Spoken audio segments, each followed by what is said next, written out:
Chapter 22.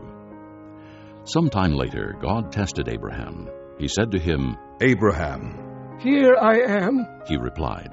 Then God said, "Take your son, your only son, Isaac, whom you love, and go to the region of Moriah.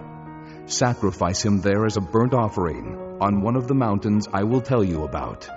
Early the next morning, Abraham got up and saddled his donkey. He took with him 2 of his servants and his son Isaac. When he had cut enough wood for the burnt offering, he set out for the place God had told him about.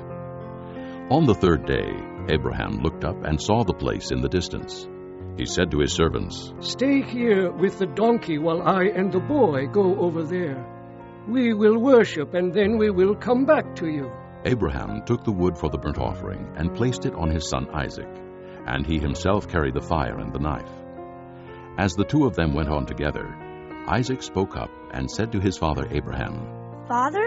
"Yes, my son?" Abraham replied. "The fire and wood are here, Isaac said. but where is the lamb for the burnt offering?" Abraham answered, "God himself will provide the lamb for the burnt offering, my son." and the 2 of them went on together. When they reached the place God had told him about, Abraham built an altar there and arranged the wood on it. He bound his son Isaac and laid him on the altar, on top of the wood. Then he reached out his hand and took the knife to slay his son. But the angel of the Lord called out to him from heaven, "Abraham, Abraham." "Here I am." He replied. "Do not lay a hand on the boy," He said. "Do not do anything to him. Now I know that you fear God, because you have not withheld from me your son, your only son." Abraham looked up, and there in a thicket he saw a ram caught by its horns. He went over and took the ram and sacrificed it as a burnt offering instead of his son. So Abraham called that place, "The Lord will provide." And to this day it is said, "On the mountain of the Lord it will be provided." The angel of the Lord called to Abraham from heaven a second time and said, "I swear by myself, declares the Lord, that because you have done this, and have not withheld your son, your only son, I will surely bless you, and make your descendants as numerous as the stars in the sky, and as the sand on the seashore.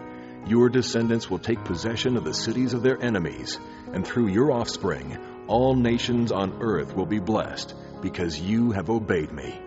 Then Abraham returned to his servants, and they set off together for Beersheba, and Abraham stayed in Beersheba. Sometime later, Abraham was told, "Milcah is also a mother. She has borne sons to your brother Nahor, Uz the firstborn, Buz his brother, Kemuel the father of Aram, Chesed, Hazo, Pildash, Jidlaph, and Bethuel. Bethuel became the father of Rebekah. Milcah bore these 8 sons to Abraham's brother Nahor. His concubine, whose name was Reumah, also had sons, Tebah, Gaham, Tahash, and Maacah.